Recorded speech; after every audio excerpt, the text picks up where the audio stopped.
ক্লান্ত, আপনারা ক্ষুধার্ত, কিন্তু আপনারা দেখতেছেন যে আপনার ভাই, আপনার সন্তান ওসমান হাদি এখানে শুয়ে আছে। আমরা তাকে ছেড়ে যাব না, এই জন্য আপনারা এখানে চলে এসেছেন।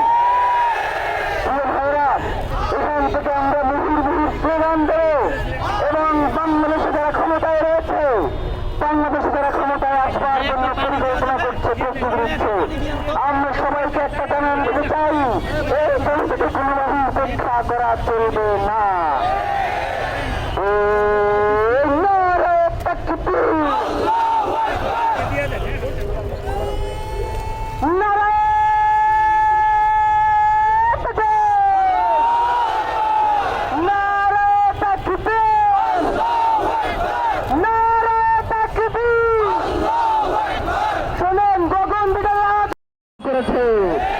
দীর্ঘ 15-17 বছরের সৈন্য শাসন শেষে এই জুলাই জনতা স্বৈরাচারকে দিল্লিতে পাঠাতে বাধ্য করেছে। সুতরাং আপনারা যদি মেনে যেয়ে থাকেন, শহীদ হাদিকে হত্যা করে ইনকিলাব মঞ্চের কার্যক্রমকে বন্ধ করে দিয়ে আজাদির এই লড়াইকে থামানো যাবে, আপনারা বোকার স্বর্গে বসবাস করছেন। কোনোভাবেই শহীদ হাদির রক্তকে, শহীদ হাদির উৎসবের বাংলাদেশকে, স্বাধীনতা সার্বভৌমত্ব রক্ষার এই আন্দোলনকে আমরা বিনষ্ট হতে দেব না, দেব না, দেব না। প্রিয় ভাইরা, আজকে শুক্রবার দিন, এই জীবন নামাজ পড়ে এসে হাদি ভাইয়ের রক্তের শপথ করে বলছি, যতক্ষণ পর্যন্ত এই খুনিদেরকে গ্রেফতার না করা হবে, ততক্ষণ পর্যন্ত আমরা এই রাজপথ ছেড়ে যাব না।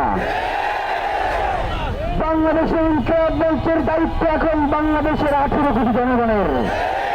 তারাই সিদ্ধান্ত নেবে হাদি ভাইয়ের খুনের বিচার হবে কি হবে না। যদি কখনো মনে করেন যে আমাদের কাউকে খুঁজে পাওয়া যাচ্ছে না, আমরা দুধ হয়ে গেছি, আমরা খুন হয়ে গেছি, তবে এই লড়াইকে থামানো যাবে না। হাদি ভাই কি তার সন্তানের জন্য আপনাদের কাছে নিরাপত্তা চেয়েছে? হাদি ভাই কি নিজের জন্য রাষ্ট্রের কাছে নিরাপত্তা চেয়েছে? হাদি ভাই পেয়েছে বাংলাদেশের স্বাধীনতা সার্বভৌমত্বের নিরাপত্তা। যতক্ষণ পর্যন্ত এই বাংলাদেশ থাকবে, ততক্ষণ পর্যন্ত এই বাংলাদেশে হাদিরাও বেঁচে থাকবে। হাদিরা থাকতে বাংলাদেশের এই স্বাধীনতা সার্বভৌমত্বকে বিনষ্ট করা যাবে না। একটা কথা বলি, হাদি ভাইয়ের 10 মাসের সন্তান, আপনারা তার সাথে দেখা করতে চান? তার ছোট্ট বাচ্চা যাতে ক্যামেরার মুখোমুখি না হয়, এই জন্য আপনাদের কাছ থেকে তাকে দূরে রাখা হয়। আপনারা উপদেষ্টার সাথে যাওয়ার সুবারগুলো সেই বাচ্চার ছবিটা পর্যন্ত আপলোড করবেন। আপনারা শুধু হাদি ভাইয়ের সন্তানকে চেক করতে পারেন না, আপনারা বাংলাদেশের রাষ্ট্রকে কিভাবে চেক করবেন? শুনেন ভাইয়েরা, আমাদেরকে অনেকভাবে বোঝানো হয়েছে, আমাদেরকে অনেক কারণ দেখানো হয়েছে যে তোমরা একটু স্থির থাকো, তোমরা একটু ধৈর্য ধারণ করো। আজকে 9তম দিন আমরা ধৈর্য ধারণ করে বসে আছি, আর কোনো ধৈর্য আমরা ধারণ করতে পারবো না। এই শাহবাগের জনতা, সেই শাহবাগের কারণে ওসমান হাদিকে বাংলাদেশের জনগণ চেনে, সেই শাহবাগে আজকে এখানে জনতা এসে দাঁড়িয়েছে, তাদেরকে এখান থেকে উঠানো যাবে না। আপনারা দুপুরের সময় আমরা জানি আপনারা প্রচন্ড ক্লান্ত, আপনারা কেউ দুপুরের খাবার খান নাই, সেটা আমরা জানি। এই শরীফ ওসমান হাদি গত 2 বছরে আল্লাহ না করুক 10 দিনও মনে হয় না দুপুরের খাবার সে খাইতে পারছে।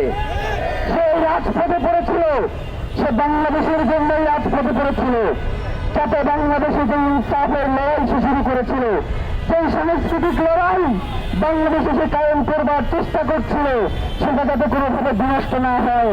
আমরা মাঝে মধ্যে তাকে বলতাম যে ভাই, আপনি যেভাবে কাজ করছেন, আপনার যদি কিছু হয়ে যায়, আপনি যদি স্ট্রোক করেন বা অসুস্থ হয়ে যান, তাহলে এই লড়াই কিভাবে চালিয়ে যাবো আমরা? তখন সে একটা উত্তর দিয়েছিল, বলেছিল যাবে আমরা 54 বছরের রাষ্ট্রের জন্য কিচ্ছু করতে পারি নাই, আল্লাহ আমাদেরকে একটা সুযোগ দিতে, এখন আমাদের আর কোনো ঘুমাবার সময় নাই। শহীদ